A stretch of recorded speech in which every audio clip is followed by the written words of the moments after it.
Salut Chosen One, aujourd'hui on va parler de l'enfer. L'enfer existe. Si on vous dit que l'enfer n'existe pas, c'est que oui, on veut ouvrir vos yeux pour que vous ne comptabilisez pas l'enfer lorsque vous partez dans l'autre vie. Si vous entrevoyez cette possibilité que l'enfer existe, il existera.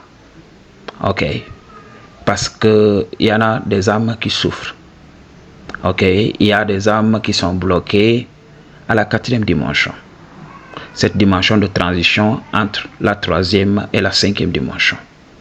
Ok, alors, beaucoup d'êtres qui sont empêtrés dans les religions là ne voient le monde que par le biais du bien et du mal. Alors, si ces gens partent de cette vie, ils vont amener beaucoup de culpabilité. Parce que lorsque tu vas rendre ton dernier souffle, qu'est-ce qui va se passer? Ta vie va défiler devant toi. Les maîtres du karma viendront pour te confronter. Si tu es éveillé, tu seras toujours stoïque. Tu seras indifférent. Tu seras détaché.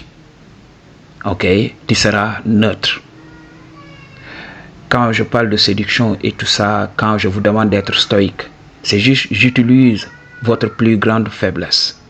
Vous les hommes là, vous êtes faibles devant l'appareil génital de la femme, le punani. C'est pour cela que j'utilise ça, pour vous donner le game spirituel. Je l'avais expliqué dans beaucoup de mes vidéos.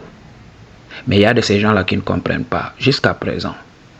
On va continuer non seulement à vous donner le game, mais à décortiquer le game pour vous. Bon sang. Commencez à ouvrir les yeux. Utilisez votre logique. Dis. Alors, j'avais parler de ça. Le stoïcisme, tout le temps, je répète ça, je répète. Arrêtez de ressentir la culpabilité. Soyez responsable.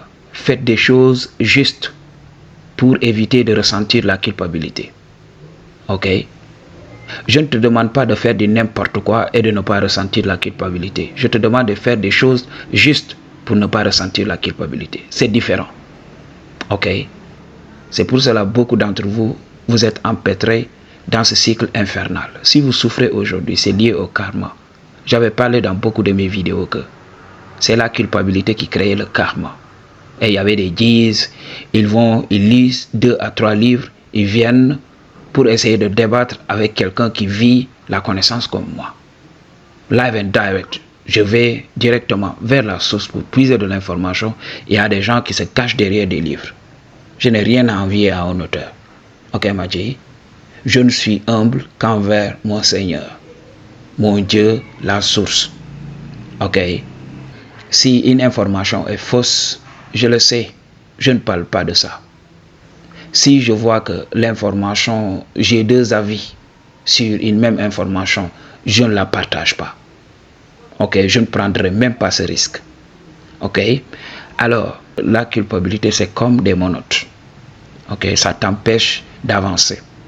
Alors, quand tu pars dans l'autre vie, tu es là, tu as la culpabilité et tout ça. Qu'est-ce qui va se passer? Tu vas entrer dans un endroit où on appelle le purgatoire. C'est la 4e dimension. Là, tu vas vivre l'enfer. Tu vas tout le temps ressasser les mêmes erreurs et t'apitoyer sur ton sort. Oui, je suis désolé, je ne voulais pas faire ça. Tu vas rejouer les mêmes scènes. Tu vas revivre les mêmes souffrances. Continuellement, jusqu'à ce qu'un corps soit disponible. Et là, on te propose de te réincarner. Et après la réincarnation, ils te disent oui. Pourquoi ne pas endosser ce rôle-là? Maintenant, c'est à ton tour de souffrir. Maintenant, c'est à ton tour de subir les affronts, les foudres d'autrui. Parce que toi-même, tu as été l'instigateur de tout ça. Donc maintenant, il faut être de l'autre côté et de subir. C'est pour cela que ces gens acquiescent et reviennent dans cette vie pour souffrir. Beaucoup d'entre vous, vous êtes là pour expier un karma. Vous êtes là pour purger un karma. Tant que vous n'arrêterez pas cette culpabilité et tout ça, vous allez reprendre les mêmes erreurs. Vous reviendrez. Peace.